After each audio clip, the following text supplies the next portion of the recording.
এক মুহূর্ত ভাবুন, যে ছেলেটার নাম আজ পর্যন্ত খুব কম মানুষ জানতো, যে ছেলেটা কখনো ভারতের জার্সি গায়ে খেলেনি, সেই ছেলেটার নামই হঠাৎ আইপিএল নিলামে উঠল, আর উঠেই দাম উঠল কোটি কোটি টাকা।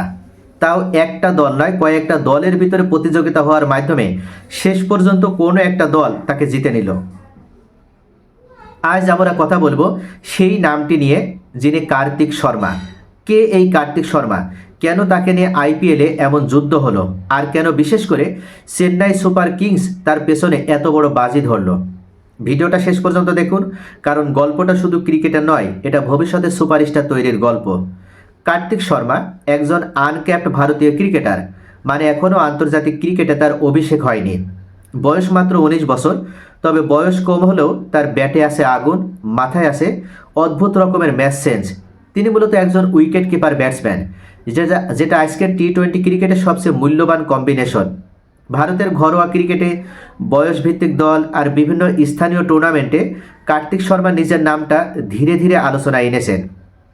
অনেকে প্রশ্ন করছেন, এত কম পরিচিত একজন ক্রিকেটার হঠাৎ আইপিএলের নজরে এলো কিভাবে? এর উত্তরটা লুকিয়ে আছে তার ব্যাটিং স্টাইলের মধ্যে। কার্তিক শর্মা এমন একজন ব্যাটসম্যান যিনি শুরু থেকে আক্রমণ করতে পারেন। স্পিন কি পেস অ্যাটাক, দুইটার ক্ষেত্রে তিনি সমান দক্ষতায় পারদর্শী।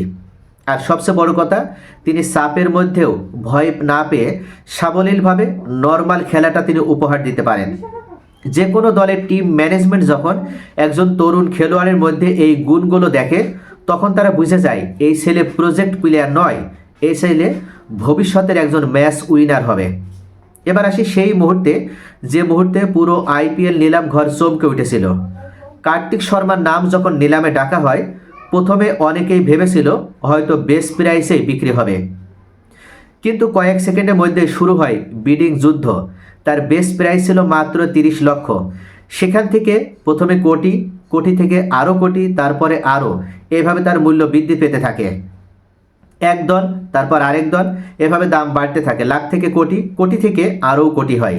শেষ পর্যন্ত চেন্নাই সুপার কিংস তাকে দলে নেয় প্রায় 14 কোটি রুপির বিশাল অঙ্কে।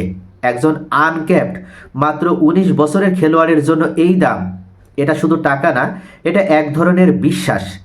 চেন্নাই সুপার কিংস মানেই কিন্তু হুট করে সিদ্ধান্ত নেওয়া দল না।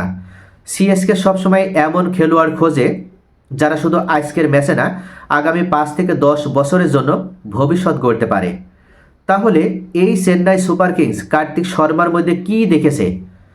তারা দেখেছে, এক নম্বরে ধোনির উত্তরসূরি হওয়ার সমূহ সম্ভাবনা আছে এই যুবকের ভিতরে। দ্বিতীয় পর্যায়ে দীর্ঘ সময় উইকেট কিপিং করার সক্ষমতা রয়েছে, এবং 3 নম্বরে মিডল অর্ডারে দ্রুত রান তোলার সক্ষমতা। আর সবথেকে বড় বিষয় যেটা, সেটা হচ্ছে ঠান্ডা মাথা রেখে, অর্থাৎ ঠান্ডা মাথায় ব্যাটিং করার তার একটা সক্ষমতা আছে। সিএসকে জানে এই ছেলেকে ঠিকভাবে গড়ে তুলতে পারলে ভারতীয় ক্রিকেট পেতে পারে নতুন এক তারকা। এখন প্রশ্ন, কার্তিক শর্মা কি সঙ্গে সঙ্গে একাদশে খেলবেন? সম্ভবত না। সিএসকে তাকে সময় দেবে, ড্রেসিং রুমে রাখবে। ধোনি রয়েছে, জাদেজা রয়েছে, রাহানে রয়েছে, তাদের সাথে মিশার সুযোগ দেবে, তাদের কাছ থেকে শেখার সুযোগ দেবে। আর ঠিক যখন সে প্রস্তুত হবে, তখনই তাকে নামানো হবে মাঠে। আর যদি সে সুযোগটা কাজে লাগাতে পারে, তাহলে এই নামটাই কয়েক বছরের মধ্যে আইপিএলের সবচেয়ে ভয়ঙ্কর ব্যাটসম্যানদের তালিকায় চলে আসবে। আজ কার্তিক শর্মা শুধু একটি নাম, কিন্তু ইতিহাস বলে আইপিএল এমন অনেক অনেক নামকে সুপারস্টারে পরিণত করেছে।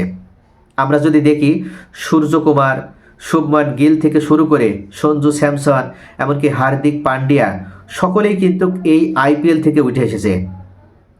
কার্তিক শর্মা, সকলেই আশাবাদী। ক্রিকেট বিশেষজ্ঞরা মনে করেন কার্তিক শর্মা একদিন এমন এই বিখ্যাত বা এমন এই সুপারস্টারদের দলে তার নিজেকে অন্তর্ভুক্ত করতে পারবে। তো প্রিয় দর্শক, আপনাদের কি মনে হয়? আপনাদের মূল্যবান মতামত কমেন্টে জানাতে ভুলবেন না। সকলে ভালো থাকুন। Thanks for watching.